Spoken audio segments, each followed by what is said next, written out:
Drama के start में हम हमारी हीरोइन सू वेन को देखते हैं जो ऑफिस के बाद अपनी फ्रेंड के साथ घर जा रही होती है।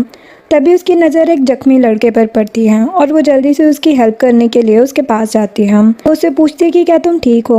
वो लड़का सोचता है कि क्या इस दुनिया में किसी को मेरी फिक्र है, और वो अचानक से बेहोश होकर वैन के शोल्डर पर गिर जाता है।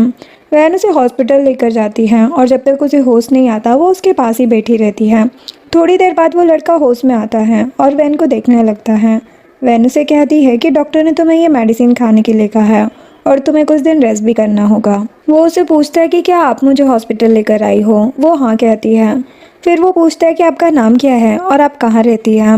मैं आपकी काइंडनेस को रीपे करना चाहता हूँ। वैन स्माइल करते हुए कहती कि मेरा नाम सू वेन है, मैं फैक्ट्री में टेक्नीशियन हूँ और तुम्हें देखकर लगता है कि तुम अभी कॉलेज स्टूडेंट हो, तो तुम्हें मेरी काइंडनेस को रीपे करने के लिए अपनी स्टडी पर फोकस करना होगा।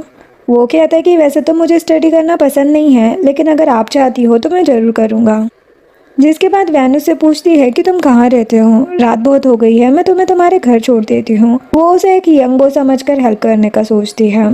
वो वैन का हाथ पकड़ लेता है और एक्टिंग करते हुए कहता है कि मैं चल भी नहीं पा रहा हूँ, क्या आप मेरी हेल्प करोगे। जिसके बाद वैन उसका हाथ पकड़कर चलने लगती है और उसे समझाती कि तुम्हें रात में ज़्यादा देर तक घर से बाहर नहीं रहना चाहिए, क्योंकि यहाँ के डेंजरस गैंगस्टर दुआन सिऊ और उसके लोग रात में घूमते रहते हैं और काफ़ी मैस क्रिएट करते हैं। वो उससे पूछता है कि क्या तुम उसे जानती हो। वो कहती कि हाँ, उसे कौन नहीं जानता, वो यहाँ का डेंजरस गैंगस्टर है और वो ब्लैक और वाइट सारे काम करता है और यहाँ तक कि उसके हाथ हमेशा खून से रंगे रहते हैं। मैंने तो यहाँ तक सुना है कि जो भी उसे पंगा लेता है वो जिंदा नहीं बचता। वो कहता है कि इसका मतलब वो एक डेंजरस मैन है। इतने में दुआन सिऊ के लोग उनकी तरफ आ रहे होते हैं। वैन उसे प्रोटेक्ट करने के लिए उसे कवर करने लगती है, लेकिन वो लोग उनके पास आकर कहते कि बॉस हमने उन लोगों को हैंडल कर लिया है और आपके हाथ पर ये चोट कैसे लगी। वो कहता है कि ये कोई बड़ी बात नहीं है, जरा सी चोट है। वैन हैरान होकर पूछती है कि क्या तुम ही दुआन सिऊ हो, और वो घबराकर वहाँ से भागने लगती है। सिऊ उसका हाथ पकड़कर अपनी क्लोज करते हुए कहता है कि क्या तुम्हें मुझसे डर लग रहा है, लेकिन तुम्हें मुझसे डरने की कोई ज़रूरत नहीं है क्योंकि मैं तुमसे बहुत प्यार करने लगा हूँ। वैन उसे थप्पड़ मार देती है। सिऊ के आदमी जल्दी से गन निकालकर उसकी तरफ पॉइंट करते हुए कहते हैं कि क्या तुम मरना चाहती हो। सिऊ अपने बंदों पर चिल्लाता है और गन डाउन करने के लिए कहता है। वैन जल्दी से वहां से भाग जाती है। जिस तरह से वो वैन को जाते हुए देख रहा था, उसे पता चल रहा था कि वो वैन से पहली ही मुलाकात में ऑब्सेस हो चुका है। उसके आदमी पूछते कि बॉस, वो लड़की आपको थप्पड़ मार के गई है, मैं उसे अभी सबक सिखा कर आता हूँ। लेकिन सिऊ कहता है कि वो लड़की कोई और नहीं, तुम्हारी होने वाली भाभी है। वो पूछता है कि इस सिटी में और भी लड़कियां जो आपको लाइक करती है, तो आपने इसी लड़की को क्यों चूज किया। सिऊ कहता है कि तुम्हें कुछ आवाज़ सुनाई दे रही है। वो बंदा अपनी गन लेकर इधर उधर देखने लगता है और कहता है कि बॉस यहाँ तो कुछ नहीं है। सिऊ कहता है कि स्टूपिड, मैं अपनी हार्ट बीट की बात कर रहा हूँ। जब से मैंने उसे देखा है मेरी हार्ट बीट बहुत तेज हो गई है। इधर वैन भागते हुए अपने घर आती है। यहाँ पर हमें पता चलता है कि वैन सू फैमिली की अडॉप्टिव डॉटर है। उसकी मॉम पूछती कि आज तुम इतना लेट क्यों आई हो। वैन अपने घर वालों को परेशान नहीं करना चाहती थी, इसलिए झूठ बोल देती है कि आज फैक्ट्री में बहुत काम था इसलिए आने में लेट हो गया। उसकी स्टेप मॉम पूछती है कि क्या तुमने अपनी सिस्टर की जॉब के लिए बात की। वो कहती कि हाँ, मैंने पूछा था, लेकिन उन्होंने कहा कि हमारी फैक्ट्री के ऑफिस में जॉब करने के लिए ग्रेजुएशन कंप्लीट होना बहुत ज़रूरी है। स्टेप मॉम गुस्सा करते हुए कहती कि तुम झूठ बोल रही हो, तुम चाहती ही नहीं हो कि तुम्हारी सिस्टर वहाँ पर काम करे, वरना तुम टेक्नीशियन हो, तुम्हारे लिए ये चीज़ इतनी भी बड़ी नहीं है। डैड कहते कि बस करो, वो सारा दिन काम करके थक गई होगी। वो वैन को कहते कि जाओ अपने रूम में रेस्ट करो। वैन अपने रूम में आ जाती है, लेकिन उसे स्टेप मॉम और डैड के चिल्लाने की आवाज़ आ रही होती है। स्टेप मॉम कहती कि 20 साल हो गए उसे इस घर में लेकर आए हुए, लेकिन मैंने कभी भी वैन के साथ कुछ गलत नहीं किया, हमेशा उसे अपनी बेटी की तरह ट्रीट किया। लेकिन ये लड़की, इसने कभी भी हमें अपनी फैमिली एक्सेप्ट नहीं किया। इससे अच्छा तो मैं उसकी जगह घर में एक डॉग ले आती है। वैन उनकी बातें सुनकर बहुत सैड हो जाती है और हमें फ्लैशबैक दिखाया जाता है जहाँ पर उसकी मॉम जब उसे अडॉप्ट कर रही थी तो उससे कहती है कि हमारे पास कोई बच्चा नहीं है, इसीलिए आज तुम हमारी डॉटर बनोगी और मैं तुम्हें बहुत प्यार करूंगी। लेकिन रियलिटी में उसके साथ ऐसा कुछ भी नहीं हुआ, क्योंकि उसके आने के 2 साल बाद सू फैमिली में एक बेटी का बर्थ हो गया और सारा प्यार और अटेंशन उसकी मॉम उसे ही देती है। तभी वैन को अपनी बालकनी के नीचे से एक आवाज़ आती है। वो बाहर आकर देखती है तो उसका बॉयफ्रेंड हान वहाँ पर होता है। हान उसे उसी फैक्ट्री के पीछे लेकर जाता है। वो पूछती है कि तुम मुझे यहाँ पर क्यों लेकर आए हो। हान कहते कि आंखें बंद करो और वो उसके हाथ पर एक की रखता है और बताता है कि ये स्टाफ क्वार्टर की है। वैन काफ़ी टाइम से अपने पेरेंट के घर से शिफ्ट होना चाह रही थी और फाइनली अब उसे अलग रहने का मौका मिल ही गया, तो वो बहुत ज़्यादा खुश हो जाती है और हान को थैंक यू कहती है। वो कहता है कि इसकी ज़रूरत नहीं है, ये सब तुम्हारी मेहनत की वजह से हुआ है। यहाँ पर हमें पता चलता है कि हान उसी फैक्ट्री के मालिक का बेटा है जिसमें वैन काम करती है और वो वैन को बहुत लाइक करता है और वैन भी उसे पसंद करती है। वो वैन को कहता है कि इस हफ्ते में तुम्हें अपनी फैमिली से फॉर्मली इंट्रोड्यूस करवाऊंगा। अब हमें नेक्स्ट सीन दिखाया जाता है जहाँ पर वैन अपनी फ्रेंड से बात कर रही होती है। तभी सीयू उसके पास आता है और कहता है कि कार में बैठो, लेकिन वो उसे इग्नोर करके जाने लगती है। सीयू बाहर आकर उसका हाथ पकड़ लेता है और उसकी फ्रेंड बीच में हेल्प करने आती है और पूछती है कि तुम लोग कौन हो और मेरी फ्रेंड को परेशान क्यों कर रहे हो। सीयू के आदमी उसे वहाँ से जाने को कहते हैं। वो डर की वजह से वहाँ से भाग जाती है। वैन सीयू से कहती है कि दुआन सीयू, आखिरकार तुम मुझसे चाहते क्या हो। सीयू कहता है कि पहली बार मैंने किसी के मुंह से अपना नाम इस तरह से सुना है, क्या तुम्हें मेरा नाम पसंद आया। वो कहती कि मैं तुम्हें प्रोवोक नहीं करना चाहती है, इसीलिए मुझे यहाँ से जाने दो। सीयू कहता है लेकिन तुमने ऑलरेडी मेरा दिल दिमाग हिलाकर रख दिया है और कल रात मैंने तुम्हें सपने में भी देखा और हम लोग सारी रात साथ में थे। और पता है तुम्हें मैंने कल सपने में क्या देखा। ये कहते हुए वो वैन को हक कर लेता है और उसे अपना ड्रीम बताने लगता है। वैन उसको धक्का देकर खुद से दूर करती है और कहती है कि तुम कितने सेमलेस हो, लेकिन वो सिचुएशन को ख़राब नहीं करना चाहती थी, इसीलिए प्यार से हैंडल करने की कोशिश करती है और कहती है कि मैं तुम्हारी फीलिंग की रिस्पेक्ट करती हूँ, लेकिन हम दोनों एक दूसरे के लिए सुटेबल नहीं है। सीयू कहता है कि तुम्हें ऐसा क्यों लगता है कि तुम मेरे लिए सुटेबल नहीं हो। वैन कहती कि मैं तुमसे एज में काफ़ी बड़ी हूँ। सीयू कहता है लेकिन मैं इतना भी छोटा नहीं हूँ और वैसे भी मेरा ऑलरेडी बॉयफ्रेंड है। सीयू कहता है कि तो क्या हुआ, उससे ब्रेकअप कर लो। वो वैन से कुछ ज़्यादा ही ऑब्सेस्ड हो चुका था। वैन कहती कि ऐसे कैसे ब्रेकअप कर लूँ, हम दोनों सीरियस हैं और शादी करना चाहते हैं। वो जल्दी ही मुझे अपने पेरेंट्स से मिलवाने वाला है। सीयू उसे कमर से पकड़ लेता है और कहता है कि मैं भी तुमसे प्यार करता हूँ और देखना चाहता हूँ कि जिस लड़की पर मेरी नज़र है उससे कौन शादी करता है। वैन कहती है कि तुम खुद को समझते क्या हो। वो कहता है कि तुम्हारा फ्यूचर हस्बैंड, और उसे फोर्सफुली किस करने लगता है। वैन गुस्से में कहती है कि बस तुम हद से आगे बढ़ रहे हो। वो कहता है कि तुमने मेरी हद अभी देखी ही कहाँ है। वो उसे पकड़कर अपने करीब करके नेक पर किस करने लगता है। वैन उसको थप्पड़ लगा देती है और कमीना बोलकर वहाँ से भाग जाती है। सीयू के आदमी कहने लगते हैं कि भाभी कितने गुस्से वाली है। सीयू उनके पास आकर कहता है कि तुम लोगों की भाभी जा रही है और तुम कितने रूड हो, उसे हेलो भी नहीं बोला। तो उसके सारे आदमी वैन को भाभी कहकर गुड बाय कहते हैं और वैन को तो उन लोगों पर बहुत ही गुस्सा आता है। वो कहती कि तुम सभी पागल हो और वहाँ से चली जाती है।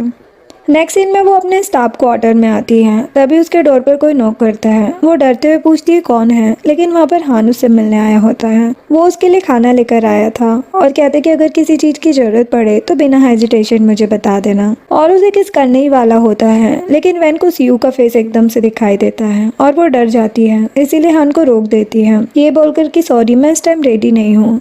हान कहता है कि तुम्हारी कोई गलती नहीं है, एक्चुअली मुझे इतनी जल्दी नहीं करनी चाहिए थी। और ये सब कुछ फैक्ट्री की एक लेडी सुन रही होती है कि वैन के रूम में कोई मैन है।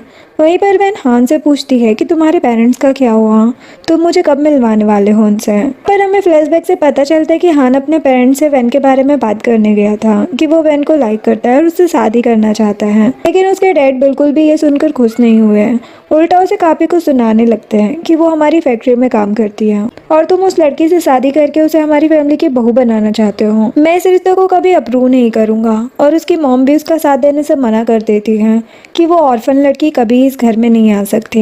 लेकिन हान ये सारी बातें वैन को बताकर अपसेट नहीं करना चाहता था, तो वो वैन को झूठ बोल देता है कि मेरे डैड अभी बिजनेस ट्रिप पर जाने वाले हैं, इसीलिए मैं कभी और तुम्हें अपनी फैमिली से मिलवा दूंगा। बेचारी वैन उसकी बातों पर यकीन कर लेती है। बाद में वैन अपनी फैमिली में आती है। उसके डैड सफाई कर रहे होते हैं। वैन उनकी हेल्प करने लग जाती है, तो उसकी स्टेप मॉम जानबूझकर और ज़्यादा कचरा फैलाने लगती है। तभी उसकी सिस्टर टीना भी वहाँ पर आ जाती है और उससे जॉब के बारे में पूछती है कि क्या तुमने मेरी जॉब के लिए अपने ऑफिस में बात की है। वैन बताती कि ऑफिस में काम करने के लिए ग्रेजुएशन कंप्लीट करना होगा और अभी तो तुम्हारा हाई स्कूल भी पूरा नहीं हुआ है। अगर तुम फिर भी काम करना चाहती हो तो मैं तुम्हारे लिए वर्कशॉप में बात कर सकती हूँ। जो सुनकर टीना तो गुस्सा हो जाती है और कहती कि मैं छोटे मोटे वर्कशॉप में काम नहीं करूँगी, मैं भी तुम्हारी तरह ऑफिस में काम करना चाहती हूँ। मैं समझ गई, तुम जानबूझकर मेरी हेल्प नहीं करना चाहती। वैन कहती है कि वहाँ काम करने के लिए तुम क्वालिफाइड नहीं हो। उसकी मॉम गुस्सा करने लगती है कि तुम बस बहाना बना रही हो क्योंकि तुम नहीं चाहती कि तुम्हारी छोटी बहन भी अच्छी जॉब करे, और गुस्से में उसको वहाँ से जाने को कहती है। वैन के डैड उनको ऐसा बोलने से मना करते हैं तो मॉम कहने लगती है कि या तो इस घर में ये लड़की रहेगी या मैं, और उसको घर से बाहर निकाल देती है और उसके डैड से कहती है कि अगर तुम्हें उसके लिए इतना ही बुरा लग रहा है तो तुम भी उसके साथ यहाँ से जा सकते हो। दूसरी तरफ सीयू के अंकल उससे मिलने आते हैं और एक इलीगल बिजनेस में उससे हेल्प मांगते हैं। तो सीयू कहते हैं कि आपको पता है ना कि हांगकांग में मैं ये सब नहीं होने दूंगा, और शायद आपको मेरे रूल्स पता नहीं है, मैं इलीगल बिजनेस के अगेंस्ट हूँ, इसीलिए अगर आप अपनी खैरियत चाहते हैं तो चुपचाप यहाँ से चले जाएं। अंकल के आदमी गन निकाल लेते हैं तो सीयू के आदमी भी उनकी तरफ गन करते हैं। तो वो कहता है कि तुम्हें याद है ना, मैंने बोला था कि एल्डर की रिस्पेक्ट करनी है। वो अंकल को प्यार से समझा देता है कि अगर मेरे अगेंस्ट जाओगे तो उसके नतीजे झेलने के लिए रेडी रहना। जिसके बाद वो वहाँ से निकल जाता है और उसके अंकल बस देखते रह जाते हैं। अब हम वैन को देखते हैं जो सैड होकर स्टाफ क्वार्टर जा रही होती है। उसके माइंड में मॉम की कही हुई बातें घूम रही होती है और अचानक उसके पैर के नीचे पत्थर आ जाता है और वो स्लिप होने वाली थी। तभी सीयू उसे गिरने से बचा लेता है और कहता है कि क्या इतनी रात में तुम मुझसे प्यार करने के लिए आई हो। वैन कहती कि क्या बकवास है और तुम यहाँ पर क्या कर रहे हो। वो कहता है कि मैं तुम्हें बहुत मिस कर रहा था, क्या तुमने मुझे मिस नहीं किया। वैन कहती कि क्या तुम्हारे पास कोई सीरियस काम नहीं है जो हर टाइम मुझे परेशान करने में लगे रहते हो। सीयू कहता है कि तुमसे ज़्यादा इम्पोर्टेंट और सीरियस मेरे लिए क्या हो सकता है। वो कहती है कि तुम्हें समझ क्यों नहीं आता, क्यों मेरे पीछे हाथ धोकर पड़े हो। वो कहता है कि तुम मेरे घर रहने के लिए चलो, फिर मैं तुम्हें हमेशा प्रोटेक्ट करूंगा। लेकिन वैन कहती कि ये ड्रामे करना बंद करो क्योंकि मेरा तुमसे कोई भी लेना देना नहीं है। ये बोलकर वहाँ से जाने लगती है और सीयू उसे फॉलो कर रहा होता है। वैन उसको फॉलो करने से मना करती है तो वो कहता है कि किसने बोला कि मैं तुम्हें फॉलो कर रहा हूँ, मैं तो बस रोड पे घूम रहा हूँ, क्या मैं फ्रीली वॉक नहीं कर सकता हूँ। क्योंकि वो इतनी रात में उसे अकेले कैसे जाने दे सकता था, इसलिए वो उसे फॉलो करते हुए उसके घर तक सेफली छोड़ कर आता है। सीयू का बंदा उससे पूछता है कि आप इस लड़की को घर तक छोड़ने आए थे। वो कहता है कि बस मैं सीख रहा हूँ कि लड़कियों के साथ जेंटल कैसे रहते हैं। उसका आदमी सोचने लगता है कि बॉस लड़कियों के साथ इतने जेंटल कब से हो गए, बॉस ऐसे तो बिल्कुल नहीं थे। इधर वैन अपने रूम में आती है तो वहाँ से उसका डायरेक्टर गुजर रहा होता है। तो वैन उसको ग्रीट करती है और उसके सामने वाले रूम की लेडी उसको देख लेती है और वहाँ के लोगों से गॉसिप करने लगती है कि वैन का चक्कर पक्का डायरेक्टर के साथ चल रहा है। उसे मैंने वैन के रूम में जाते हुए अपनी आंखों से देखा है। जब वैन बाहर आती है तो सभी उसे देखकर मुंह बनाने लगे थे। वैन अपनी फ्रेंड के साथ जा रही होती है और वहाँ से सभी लोग उसको अलग तरह से देख रहे होते हैं। तभी डायरेक्टर की वाइफ वैन पर गुस्सा करने लगती है कि तुम मेरे हस्बैंड को सिड्यूस कर रही हो, और वो लेडी कहने लगती कि मैंने खुद इस लड़की के रूम में किसी आदमी की आवाज़ सुनी थी, वो पक्का डायरेक्टर ही थे। वैन डायरेक्टर की वाइफ से कहती कि आपको कोई गलत फहमी हो रही है, डायरेक्टर बस मेरे कलीग है। लेडी आकर कहने लगती है कि मैंने साफ सुना तुम रूम में किसी आदमी के साथ थी और वो पक्का डायरेक्टर लूथ है। वैन कहती कि ऐसा नहीं है, आपको कोई गलत फहमी हो रही है, और वो हान का नाम बताने जा रही होती है लेकिन वो रुक जाती है क्योंकि वो उसका नाम बदनाम नहीं करना चाहती थी, क्योंकि वो फैक्ट्री के मालिक का जो बेटा था। तभी हान भी वहाँ पर आता है और बताने ही जा रहा होता है कि वही उस दिन वैन के साथ उस रूम में था, लेकिन उसके डैड उसे रोक लेते हैं और कहते हैं कि मेयर हमारा वेट कर रहे हैं और आज का कॉन्ट्रैक्ट हमारे लिए बहुत ज़्यादा इम्पोर्टेंट है, इसीलिए चुपचाप मेरे साथ चलो। और हान को ना चाहकर भी अपने डैड के साथ जाना पड़ता है। इधर एक लड़की सीयू को सिड्यूस करने आती है। सीयू उसको वहाँ से जाने को कहता है।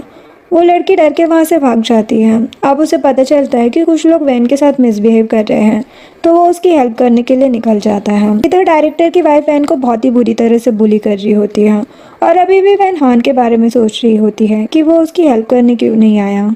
अब सीयू अपने आदमियों के साथ जल्दी से वहाँ पर पहुँच जाता है और वैन की हेल्प करता है। वो बेहोश हो जाती है। सीयू तो बहुत ही ज़्यादा गुस्से में था, इसीलिए उन सभी को बहुत ही बुरी तरह से पनिशमेंट देने का ऑर्डर देता है और सीयू का आदमी उन औरतों को अच्छी तरह से सबक सिखाने को कहता है। बाद में वैन को होश आता है तो वो उसकी हेल्प करने के लिए सीयू को थैंक यू बोलती है और जाने लगती है। सीयू कहता है कि तुम्हें मुझसे दूर जाने की कुछ ज़्यादा ही जल्दी है। वैन कहती कि यहाँ हम अकेले हैं और फालतू में लोग हमारे बारे में गलत सोचेंगे, इसलिए मैं तुम्हारे अच्छे के लिए ही बोल रही हूँ। वो कहता है कि मेरे अच्छे के लिए या अपने बॉयफ्रेंड के लिए, कहीं वो हमें लेकर कुछ गलत ना समझे, इसलिए है ना। वैन तो वहाँ से जाने लगती है। सीयू उसको जाने से रोकता है और कहता है कि शायद अभी तक मैं तुम्हारे साथ कुछ ज़्यादा ही सॉफ्ट था। वैन उसको छोड़ने को कहती है। सीयू कहता है कि तुम सिर्फ मेरी हो और उसके करीब जाने लगता है। वैन कहने लगती है कि हम दोनों की दुनिया एक दूसरे से बहुत अलग है, इसलिए तुम मुझ पर अपना टाइम वेस्ट करना बंद करो। सीयू कहता है कि अच्छा, वो लूज़र टाइम वेस्ट नहीं कर रहा है। वैन कहती कि बिल्कुल भी नहीं, वो मेरा बॉयफ्रेंड है और मैं उसे पसंद करती हूँ। जो सुनकर तो सीयू को जरा भी अच्छा नहीं लगता और वो खुद को अनबटन करने लगता है, जो देखकर वैन वहाँ से भागने की कोशिश करती है। सीयू कहने लगता है कि तुम सही में बहुत कोल्ड हो, तुम्हें दिख नहीं रहा है कि मैं तुम्हें कितना लाइक करता हूँ, और उसको उठाकर बेड पर ले जाता है। इधर हान अपनी गर्लफ्रेंड यानी कि वैन को ढूंढता हुआ सीयू के घर पर आ जाता है और कहते कि मुझे किसी ने बताया कि सीयू यहाँ पर वैन को लेकर आए हैं। सीयू का आदमी कहता है कि अच्छा, जब तुम्हारी गर्लफ्रेंड को वो लोग बुली कर रहे थे तब तुम कहाँ पर थे। यहाँ पर फ्लैशबैक से हमें पता चलता है कि जब हान और उसके डैड मेयर से मिलने के लिए गए थे तो उनकी जगह पर उनकी बेटी मीटिंग अटेंड करने आई होती है, और उनकी बेटी को पहली नज़र में ही हान को ज़्यादा ही पसंद आ गया था, इसलिए उसकी ड्रिंक में कुछ मिलाकर पिलाकर उसके साथ फिजिकली इन्वॉल्व हो जाती है। जब हान रूम में था तब वैन की फ्रेंड इन्फॉर्म करती है कि वैन को सीयू अपने साथ लेकर गया है और अभी तक वैन वापस नहीं आई है, जो जानकर हान जल्दी से वहाँ से जाने लगता है। अब प्रेजेंट में हान अंदर जाने की कोशिश करता है, लेकिन सीयू के आदमी उसको अंदर नहीं जाने देते हैं। हान पुलिस की धमकी देता है तो वो लोग उसका मजाक बनाने लगता है कि तुम्हें लगता है कि पुलिस बॉस से पंगा लेने की कोशिश करेगी, तो वो थक हार कर वहीं से वैन को आवाज़ देने लगता है। इधर सीयू वैन को बेड पर फोर्सफुली किस कर रहा होता है तो वैन को बहुत ही ज़्यादा गुस्सा आता है। वो कहती कि तुम सही में डेविल हो। सीयू कहता है कि अभी तक मैंने तुमको अपनी बेशर्मी दिखाई कहाँ है, और उसके साथ रोमांस करने लगता है। तभी वैन को हान की आवाज़ आती है। वैन उसे धक्का देकर वहाँ से जाने लगती है तो सीयू हान को रास्ते से हटाने की धमकी देता है। वैन उसे ऐसा करने से मना करती है। सीयू कहता है कि तो बताओ तुम उसकी जान के बदले क्या करने वाली हो, तो वैन ना चाहकर भी उसको किस करती है और वो बहुत ज़्यादा रो रही होती है। सीयू कहता है कि मतलब ये लड़का तुम्हारे लिए इतना इम्पोर्टेंट है, और उसे जाने देता है। वैन तो हान से गुस्सा थी इसीलिए उसे इग्नोर करके जाने लगती है।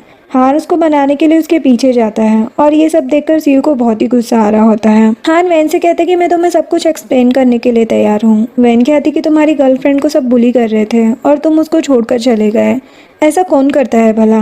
क्या सबके सामने तुम्हें मुझे अपनी गर्लफ्रेंड बताने में शर्म आती है? हान कहता कि ऐसा कुछ भी नहीं है, और वो वैन को बताना नहीं चाहता था कि आज मीटिंग के बाद उसके साथ क्या हुआ।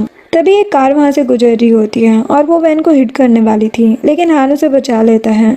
लेकिन उसके हाथ में चोट लग जाती है और वैन उसके लिए परेशान हो रही होती है और उसे हॉस्पिटल चलने को कहती है। हान कहता है कि मैं ठीक हूँ और बताता है कि फैक्ट्री बहुत बड़े लॉस से गुजर रही है, इसीलिए मुझे डैड के साथ मेयर के पास जाना था। वो उसकी बात मान लेती है और पूछती कि तो फिर वहाँ पर क्या हुआ, फैक्ट्री बंद तो नहीं होगी ना? हान कहता है कि नहीं, हमारे फ्यूचर में सब ठीक रहेगा। ये कहते हुए वो उसे हक कर लेता है और पूछता है कि तुम सीयू से कैसे मिले। वो सोचने लगती है कि पहले ही फैक्ट्री को लेकर वो बहुत ज़्यादा परेशान है, तो मुझे सीयू के बारे में हान को बताकर उसे और ज़्यादा परेशान नहीं करना चाहिए। इसलिए वो कह देती है कि हम लोगों के बीच कुछ गलतफहमी थी जो कि अब क्लियर हो गई है, तो मैं दोबारा उससे नहीं मिलूंगी। हान कहता है कि तुमने सही डिसीजन लिया क्योंकि वो बहुत ज़्यादा डेंजरस है, और उसे बताता है कि उन दोनों औरतों को सीयू के आदमियों ने बहुत मारा है और वो लोग हॉस्पिटल में हैं। साथ ही में डायरेक्टर को भी जॉब से निकाल दिया गया है क्योंकि उसका फैक्ट्री की वर्कर के साथ अफेयर चल रहा था। नेक्स्ट डे वैन फैक्ट्री जा रही होती है तो सभी लोग उसको देखकर डर रहे थे कि कहीं उसकी वजह से सीयू यहाँ पर फिर से ना आ जाए। तभी वैन की फ्रेंड आती है और उसे बताती है कि तुम्हें जॉब से निकाल दिया गया है। जब ये बात हान को पता चलती है तो वो अपने डैड के पास आता है और गुस्से में कहते हैं कि डैड, आप वैन को कैसे निकाल सकते हो? आप जानते हो जो भी कुछ हुआ उसमें उसका कसूर नहीं था, वो एक इनोसेंट लड़की है। डैड कहते कि मेरे पास कोई और ऑप्शन नहीं है, अगर वो यहाँ पर रहेगी तो तुम उसके चक्कर में लगे रहोगे और मेयर की बेटी ऑफेंड हो जाएगी। हान कहता कि मेरा मेयर की बेटी के साथ कोई कनेक्शन नहीं है, उसने मुझे ड्रग देकर सीड्यूस किया है। डैड कहते हैं कि ब्लेसिंग है कि एक रिच लड़की तुम्हारे साथ रहना चाहती है। हान कहता है लेकिन मैं उसे लाइक नहीं करता। डैड कहते हैं कि अब इन बातों का कोई मतलब नहीं है क्योंकि तुम ऑलरेडी उसके साथ नाइट स्पेंड कर चुके हो, तुम्हें उसकी रिस्पॉन्सिबिलिटी लेनी ही होगी। और जिस लड़की को तुम इतना ज़्यादा इनोसेंट समझ रहे हो वो इतनी मासूम है ही नहीं क्योंकि उसका कनेक्शन सिटी के गैंगस्टर से है। तुम उसका पीछा छोड़कर मेयर की बेटी को खुश करने की कोशिश करो। इधर वैन सैड होकर फैक्ट्री से बाहर आ रही होती है। फैक्ट्री के बाहर सीयू की कार खड़ी होती है जिसे देखकर सभी उसके बारे में बातें करने लगते हैं। इसे सिटी का डेंजरस और पावरफुल मैन पिकअप करने आया है। वैन उसे इग्नोर करके वहाँ से जाने लगती है, लेकिन सीयू ज़बरदस्ती उसे उठाकर कार में ले जाता है और पूछता है कि तुम इतनी सैड क्यों हो इस फैक्ट्री से फायर की जाने की वजह से। टेंशन मत लो, मैं तुम्हारे लिए 100 फैक्ट्रीज खड़ी कर दूंगा। वो कहती कि मुझे नहीं चाहिए और कार से बाहर निकलने की कोशिश करती है, लेकिन वो कार को लॉक कर देता है और उसके मोड़ को लाइट करने के लिए रिवर के पास लेकर आता है। वो कहती कि मैं यहाँ से जा रही हूँ, मुझे रिवर को देखने का मन नहीं है। वो पूछता है कि तुम अभी क्या करना चाहती हो। वो कहती कि मुझे मंकी देखने हैं। सीयू अपने आदमियों को कहता है कि मंकी की एक्टिंग करो ताकि वैन खुश हो जाए, और ऐसा ही होता है। वो लोग मंकी बनकर इधर से उधर जंप करने लगते हैं और वैन उनको देखकर हंस पड़ती है।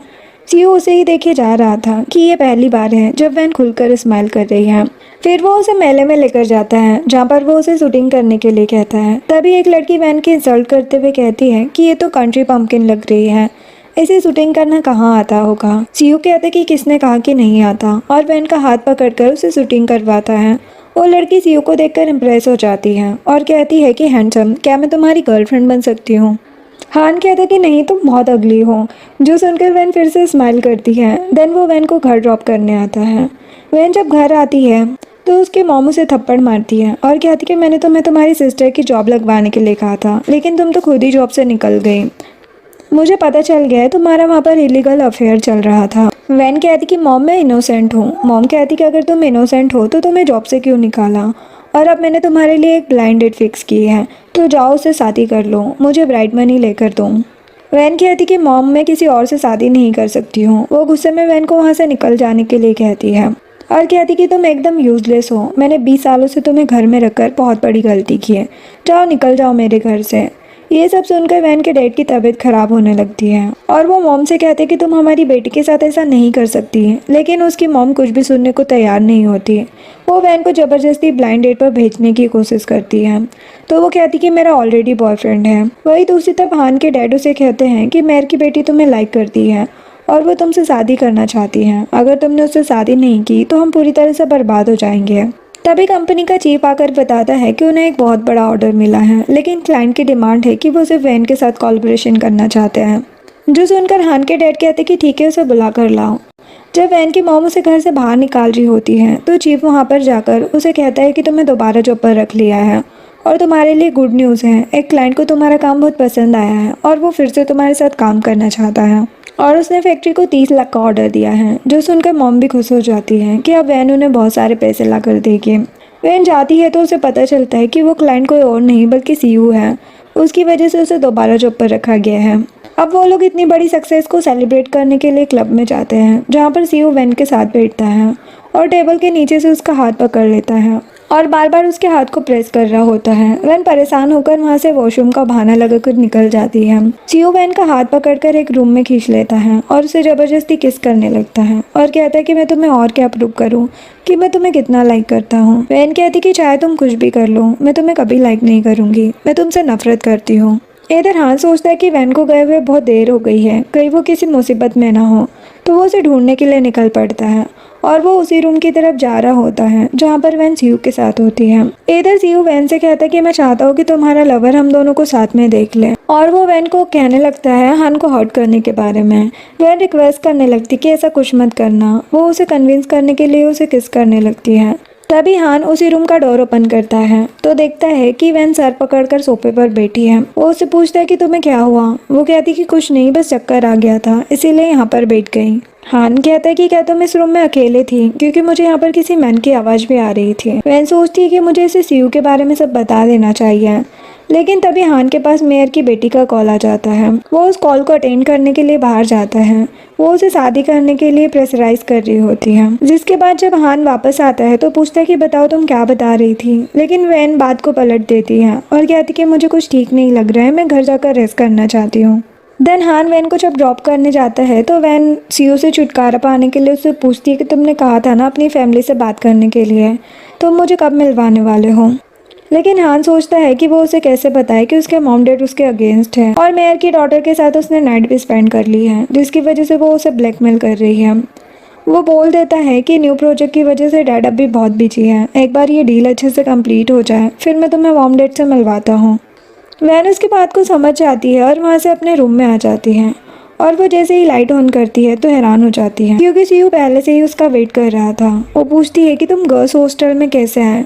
वो कहते हैं कि कोई भी मुझे रोक नहीं सकता कहीं भी आने जाने से, और वो अपने हैंकी से वैन के हाथ साफ करने लगता है कि यहीं पर तुम्हारे लवर ने तुम्हें टच किया है ना, और अगर उसने दोबारा तुम्हें हाथ लगाया तो मैं उसके हाथ ही काट दूंगा। ये बोलकर वो वहाँ से चला जाता है। वैन तो घबरा जाती है बेचारी। नेक्स्ट डे वैन अपनी और हान की एनिवर्सरी के लिए गिफ्ट खरीद रही होती है। ये सब सीयू और उसके आदमी देख लेते हैं और कहते हैं लगता है बॉस भाभी को आपके बर्थडे के बारे में पता है, इसीलिए वो आपके लिए सरप्राइज गिफ्ट ले रही है। सीयू कहता है कि बर्थडे कोई स्पेशल थोड़ी है, बर्थडे तो हर साल आता है। उसके आदमी कहते हैं लेकिन बॉस इस साल भाभी आपके साथ सेलिब्रेट करेगी तो ये आपके लिए स्पेशल होगा ना। जो सुनकर उसके मन में भी कुछ होप्स जागने लगती है। इधर वैन हान को कॉल करके कहती है कि क्या इस सैटरडे फ्री हो, हम लोग डिनर पर चल सकते हैं। वो कहता है कि ऑफकोर्स मैं फ्री क्यों नहीं होऊंगा, सैटरडे हमारी एनिवर्सरी है। वैन रेस्टोरेंट पहुंचकर हान के आने का वेट करने लगती है। हान भी वहां पर पहुंच गया था, लेकिन मेयर की डॉटर लिली उसे मिल जाती है वहां पर और वो उसे ज़बरदस्ती अपने साथ ले जाती है मूवी देखने के लिए। वो उसे धमकी देती है कि अगर तुम मेरी बात नहीं सुनोगे तो मैं तुम्हारी गर्लफ्रेंड को सब कुछ बता दूंगी, उस रात तुमने मेरे साथ क्या किया। हान को ना चाहते हुए भी उसके साथ जाना पड़ता है। बेचारी वैन वहाँ पर अकेले वेट करती रह जाती है।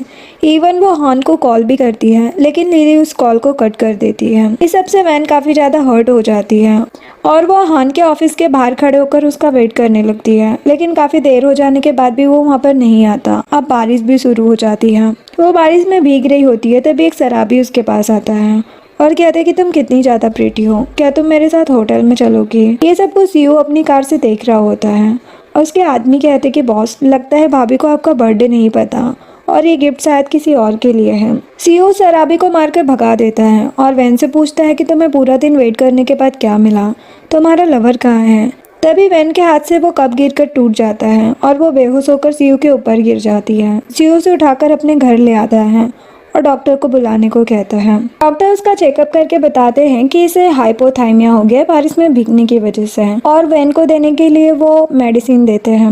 सीओ स्पून से उसे मेडिसिन पिलाने की कोशिश करता है तो मेडिसिन गिरने लगती है, इसलिए वो उसे किस करके मेडिसिन पिलाता है। तभी वैन उसे थप्पड़ लगा देती है और कहती कि तुम ये क्या कर रहे हो। वो कहता है कि कुछ भी नहीं, मैं तो तुम्हें मेडिसिन पिला रहा था। वैन कहती कि मैं खुद ही पी लूंगी। सीओ कहता है कि हाँ, तुम्हारे लिए सही पर्सन नहीं है, अब वो कब टूट चुका है तो तुम्हें अब उस रिलेशनशिप को भी तोड़ देना चाहिए। जो सुनकर वैन को गुस्सा आता है और वो वहाँ से जाने लगती है तो सीओ उसका हाथ पकड़ कर कहता है कि आ जाती यही रुक जाओ।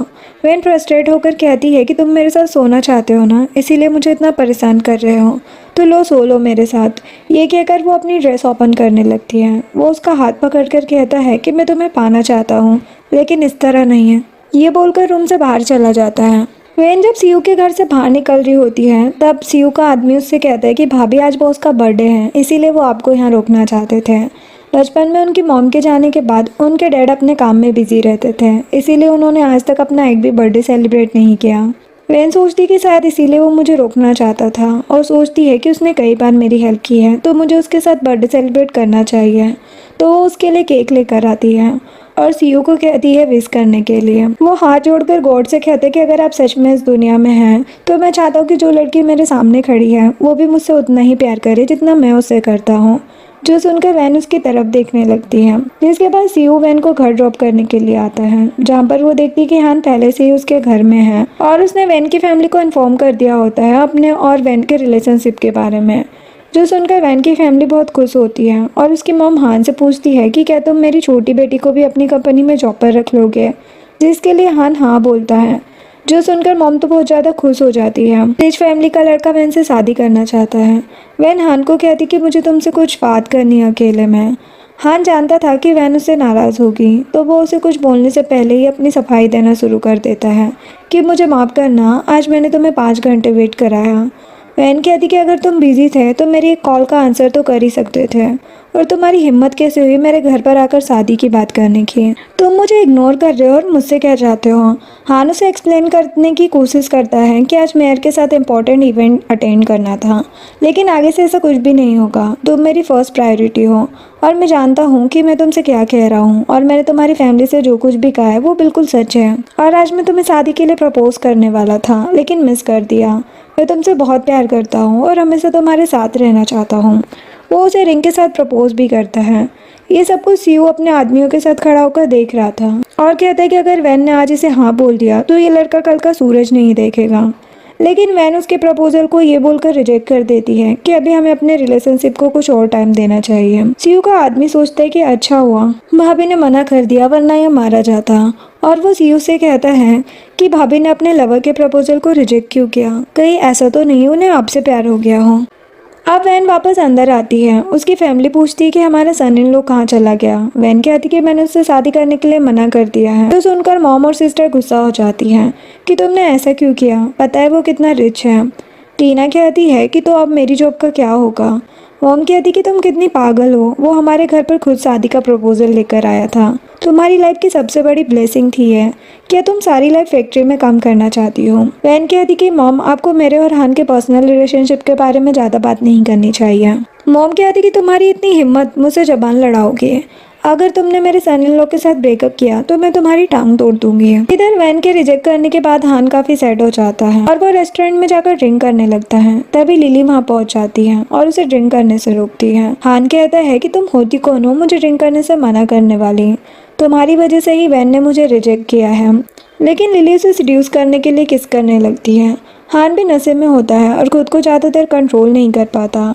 वो भी उसके साथ रोमांस करना स्टार्ट कर देता है। नेक्स्ट मॉर्निंग जब हान उसके रूम से निकलता है तो लिली पूछती है कि क्या तुम अभी भी मुझे इग्नोर करोगे।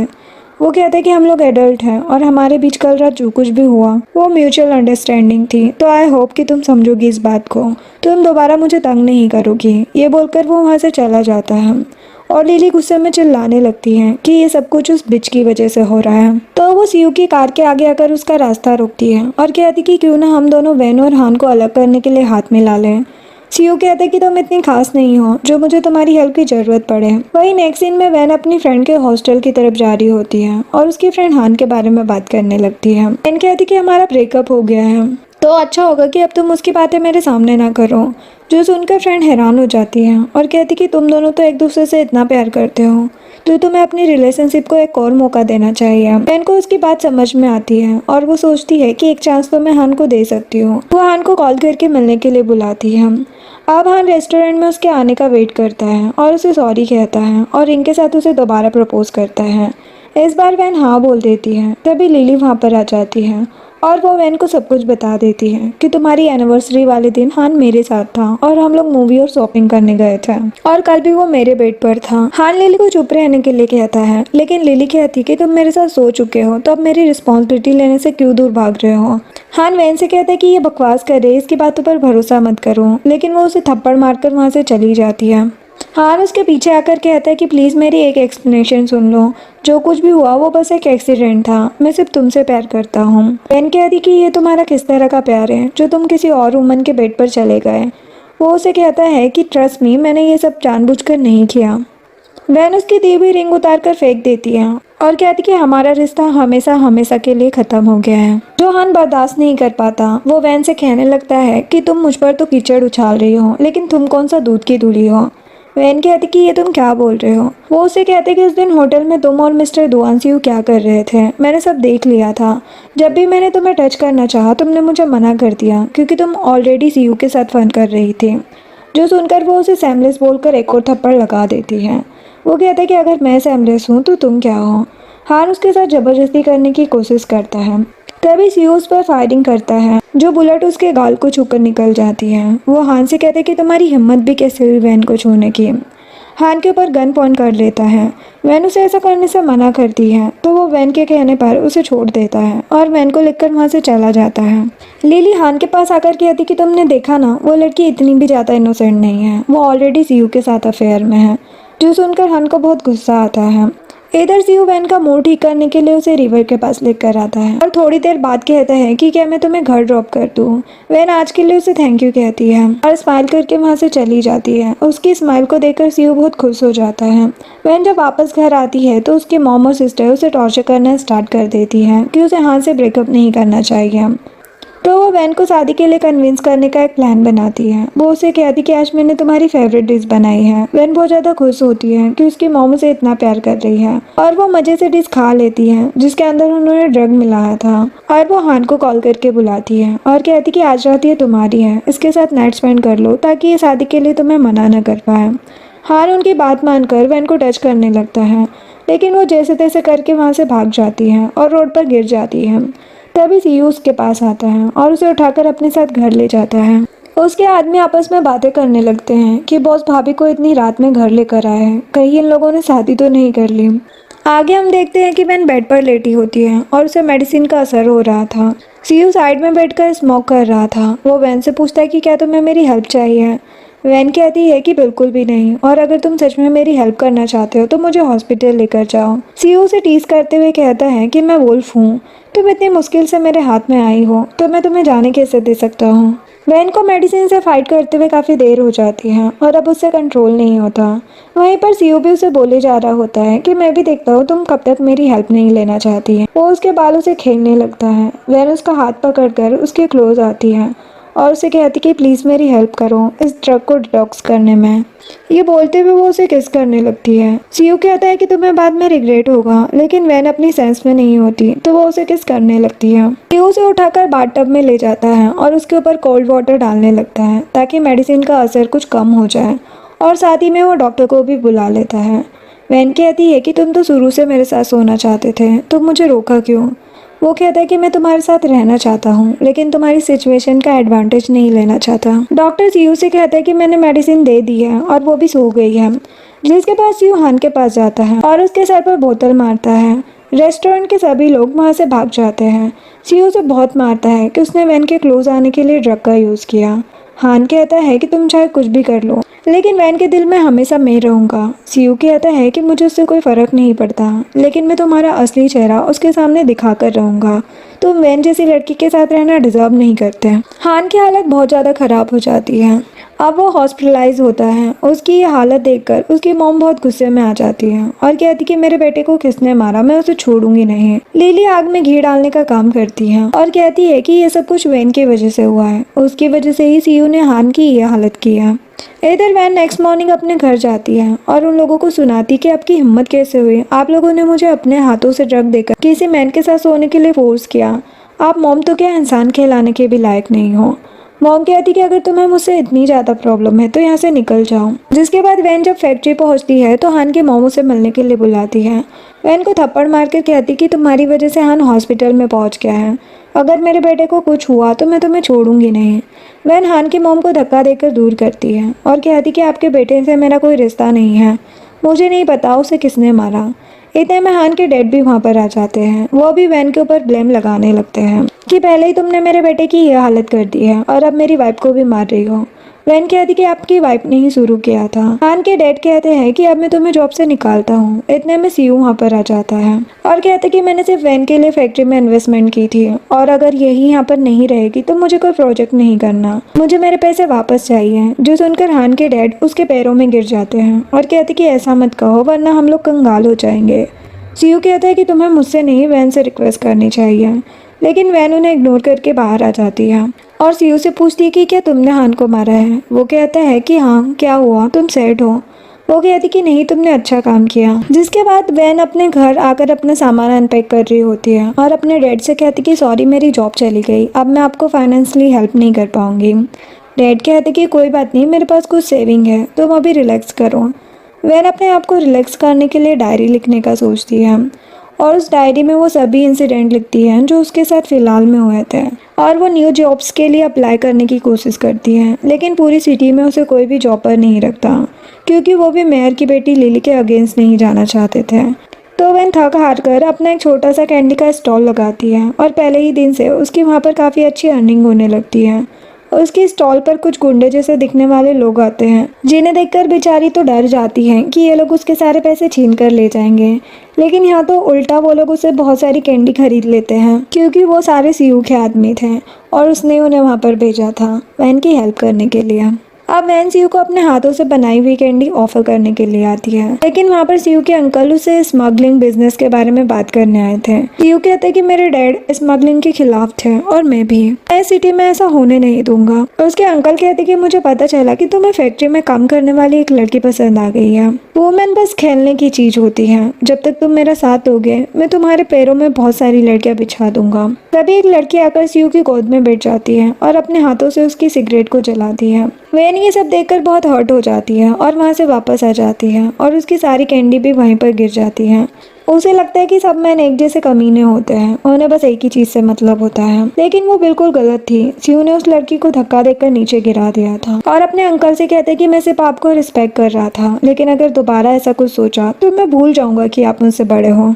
जिसके बाद सीयू के आदमी फिर से वैन के स्टॉल पर आकर कैंडी खरीदने लगते हैं, लेकिन वो उन्हें कैंडी देने से मना कर देती है और वो अपने पैसों वाला बॉक्स लेकर सीयू के पास जाती है और कहती कि मुझे तुम्हारी हेल्प नहीं चाहिए क्योंकि तुम बहुत ही बिजी इंसान हो। अपना टाइम मेरे जैसी पुअर लड़की पर वेस्ट मत करो, मैं तुम्हारे बिना भी सब कुछ मैनेज कर सकती हूँ। और उसकी बातों से सीयू को बहुत बुरा लगता है। वो उसका हाथ पकड़ कर पूछता है कि मैं सिर्फ ये जानना चाहता हूँ कि क्या तुमने मुझे कभी लाइक नहीं किया। वो उसे मना करके वहाँ से आ जाती है, जिसके बाद वैन अपने स्टॉल पर काम कर रही होती है। तभी उसकी सिस्टर टीना उसके पास आकर कहती कि जल्दी चलो, डैड को जॉब से निकाल रहे हैं।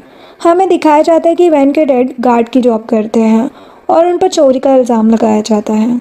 उनका मैनेजर कहता है कि हमारे पास एविडेंस है, इन्होंने चोरी की है, अगर इन्होंने पैसे लाकर नहीं दिए तो हम इन्हें पुलिस में दे देंगे। इधर सीयू शूटिंग की प्रैक्टिस कर रहा था, तभी उसका स्पेशल आदमी आकर बताता है कि बॉस भाभी के डैड पर चोरी का इल्ज़ाम लगाया जा रहा है। वो कहते हैं कि हाँ तो मैं क्या करूँ, वैसे भी उसने कहा है कि वो मेरे बिना सब कुछ मैनेज कर लेगी, तो मुझसे उसके बारे में और बातें मत करना। वो सोचता है कि प्यार में लोग कितने पागल हो जाते हैं, लेकिन खुद को वैन की हेल्प करने से रोक नहीं पाता और वहाँ पर पहुँच जाता है और उसके डैड को प्रोटेक्ट करता है और उनके मैनेजर के ऊपर पैसे फेंक कर कहते हैं बताओ तुम्हें कितने पैसे चाहिए। मैनेजर बताता है कि ऐसा करने के लिए उसे मेयर की डॉटर लिली ने कहा था। इनके डैड की हालत काफ़ी ज़्यादा ख़राब हो गई थी, उन्हें हॉस्पिटल लेकर जाना पड़ता है।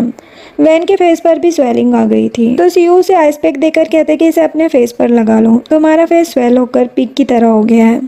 इधर हम देखते कि हान हॉस्पिटल से डिस्चार्ज हो रहा था। लिली उसके पास आती है। हान कहता है कि तुम्हारे लिए किसी ने गिफ्ट भिजवाया है।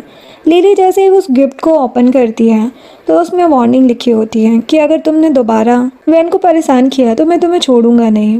हान को जब वैन के बारे में पता चलता है कि उसे जॉब से निकाल दिया गया है और साथ ही लिली की वजह से उसके डैड की भी जॉब चली गई है, तो वो उससे माफ़ी मांगने के लिए वहाँ पर आ जाता है। जब वो लोग बात कर ही रहे होते हैं तभी वैन के डैड की हालत और ज़्यादा ख़राब हो जाती है, जिसकी वजह से डॉक्टर को बुलाया जाता है। डॉक्टर बताते कि इनकी किडनी ख़राब हो गई है और जल्दी से ट्रांसप्लांट की ज़रूरत है। जो सुनकर वैन तो परेशान हो जाती है। वैन की किसी भी फैमिली मेम्बर की किडनी डैड से मैच नहीं हो रही होती है। हान कहते कि मैं अपनी किडनी देने के लिए तैयार हूँ। वैन उसकी काइंडनेस को देखकर उससे नॉर्मली बात करने लगती है। वहीं पर सीयू को उसके डैड के लिए परफेक्ट डोनर मिल चुका था और वो यही गुड न्यूज़ सुनाने के लिए हॉस्पिटल आता है। लेकिन जब वो वैन को अपने एक्स लवर के साथ देखता है तो वो गुस्से में वहाँ से वापस चला जाता है। लेकिन एक्चुअल में वैन उसे समझा रही होती है कि मुझे लगा था कि तुम मेरी लाइफ के फर्स्ट एंड लास्ट लव हो, लेकिन ऐसा नहीं है। मैं चाहती हूँ कि तुम भी मूव ऑन करके आगे बढ़ जाओ। और वो उसे किडनी देने से भी मना करती है, जिसके बाद वो हेल्प के लिए सीयू के पास कॉल करती है। वो कहते कि मैं तुम्हारी हेल्प क्यों करूँगा, तुम्हारा और मेरा क्या रिश्ता है। वैन के माइंड में वो सारे मोमेंट घूम रहे थे जो उसने अपने डैड के साथ स्पेंड किए थे, क्योंकि पूरी फैमिली में सबसे ज़्यादा प्यार वो अपने डैड से करती थी। तो यही सब सोचकर वो हॉस्पिटल के बाहर आकर रोने लगती है। सीयू उसके पास आता है और उसे कार में बैठने के लिए कहता है, जिसके बाद वो दोनों उसके घर आ जाते हैं। सीयू उससे पूछता है कि तुम मुझसे क्या चाहती हो। वो कहती है कि मैं तुमसे अपने डैड को बचाने के लिए भीख मांगती हूँ। सीयू कहता है कि इसके बदले में मुझे क्या मिलेगा। वो उसे किस करने के लिए उसके पास आती है, लेकिन वो उसे रोकते हुए कहता है कि तुम्हें ये सब करने की ज़रूरत नहीं है, तुम मुझे एक जोकर की तरह फील करवाती हो और मैं थक गया हूँ तुमसे प्यार की भीख मांगते मांगते। तुम्हारे डैड की सर्जरी का अरेंजमेंट मैंने कर दिया है, तो तुम बेफिक्र होकर यहाँ से जा सकती हो। वैन अपने अंदर के इमोशंस को कंट्रोल नहीं कर पाती और वो अपनी जैकेट उतार कर सीयू के ऊपर बैठ जाती है और उसे किस करने लगती है। सीयू उसे लेकर बेड पर आ जाता है और कहते कि तुम श्योर हो कि बाद में रिग्रेट नहीं करोगी। नेक्स्ट मॉर्निंग सीयू का स्पेशल पर्सन उसे बताता है कि बहुत सर्जरी सक्सेसफुल रही। सीयू वैन को सोते हुए देखता है और स्माइल करके कहता है कि वो मेरे फादर इन लॉ हैं, उन्हें अच्छे से ट्रीट कराओ। अगर ट्रीटमेंट में कोई भी कमी आए तो मैं तुम्हें छोड़ूंगा नहीं। वो कहता है कि यस बॉस, मैं समझ गया। जिसके बाद वो वैन के पास बेड पर जाकर लेट जाता है और उसे किस करता है। वैन उससे पूछती है कि लास्ट नाइट तुमने कुछ किया क्यों नहीं। वो कहता है कि मैं तुम्हारे साथ सिर्फ एक रात नहीं बिताना चाहता, अपनी आने वाली ज़िंदगी की हर रात तुम्हारे साथ बिताना चाहता हूँ, तो क्या तुम मुझसे शादी करोगी। वैन हाँ कहती है। नेक्स्ट सीन में हम वैन के हाथ में वेडिंग रिंग देखते हैं और वो खुद को मिरर में देख रही होती है, यानी कि वो लोग शादी कर चुके हैं। सीयू पीछे से आकर उसे हक करता है। वैन उसे थैंक यू बोलती है डैड की जान बचाने के लिए। वो कहता है कि अब हम हस्बैंड वाइफ हैं, तो इन सब फॉर्मेलिटीज़ की कोई ज़रूरत नहीं है। वो कहता है कि कल तुम अपनी फैमिली के साथ रह सकती हो, लेकिन आगे से तुम्हें मेरे साथ ही रहना होगा। आज उनकी वेडिंग नाइट होती है। वो वैन को कहता है कि जाओ जाकर शावर ले लो, ये तुम चाहती हो कि हम दोनों साथ में शावर लें। वैन शर्मा कर भाग जाती है। वैन काफ़ी नर्वस होती है, इसीलिए वो सीयू को देखकर दूसरी साइड करवट कर लेती है। सीयू से कहते कि मुझे पसंद नहीं है जब तुम मुझे नहीं देखती, मेरी तरफ मुंह करो। वैन काफी शर्माती होती है और वो उसे फोरहेड पर किस करके अपनी बाहों में सुला लेता है। नेक्स्ट मॉर्निंग वैन अपनी फैमिली से मिलने आती है और अपने डैड को हॉस्पिटल से डिस्चार्ज करवाकर घर ड्रॉप करती है। आस पड़ोस के लोग वैन की कार को देखकर हैरान हो जाते कि इतनी एक्सपेंसिव कार। वैन के डैड काफ़ी रिग्रेट में होते हैं। उन्हें लगता है कि उनकी बेटी ने उनकी जान बचाने के लिए एक गैंगस्टर से शादी कर ली। वैन कहती कि डैड आपको परेशान होने की ज़रूरत नहीं है क्योंकि वो मुझसे बहुत प्यार करता है और मेरी सारी बातें मानता है, जो सुनकर डैड थोड़ा अच्छा फील करते हैं।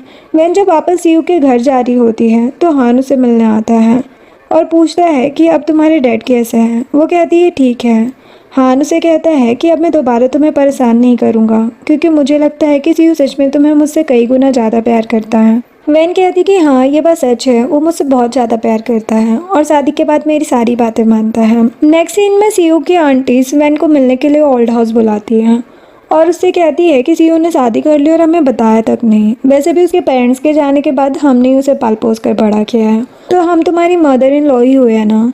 तुम हमें टी सर्व नहीं करोगी रिचुअल्स के अकॉर्डिंग। तभी मैट जानबूझकर हॉट वाटर वैन के हाथ पर डाल देती है और तीनों आंटियां मिलकर वैन को बुली करने लगती हैं। वो 1 किलो वाले मैट पर वैन को नील डाउन होने के लिए कहते हैं। सीयू जब घर आते तो उसे पता चलता है कि वैन घर वापस नहीं आई है क्योंकि आंटीज ने उसे मिलने के लिए बुलाया है। सीयू को कुछ सही नहीं लगता तो वो भागता हुआ आंटी के घर जाता है जहाँ वो लोग वैन को टॉर्चर कर रहे थे।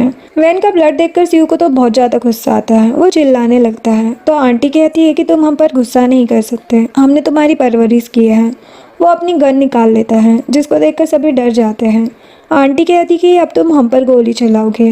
वो कहता है कि बचपन में आप लोगों ने मेरा ध्यान रखा, बस इसीलिए मैं जा रहा हूँ। जाते जाते वो उन लोगों से अपने सारे रिश्ते ख़त्म करने को कहता है।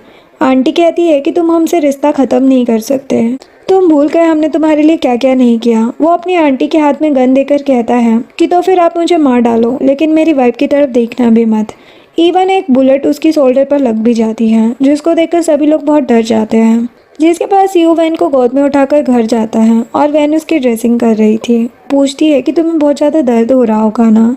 वो कहता है कि इतना पेन तुम्हारे लिए वर्थ इट है और वो वैन के साथ रोमांटिक होते हुए कहता है कि आज रात तुम मेरा वेट करना। वैन कहती है लेकिन तुम इंजर्ड हो। वो कहता है कि इतनी सी इंजरी मुझे तुमसे दूर नहीं रख सकती।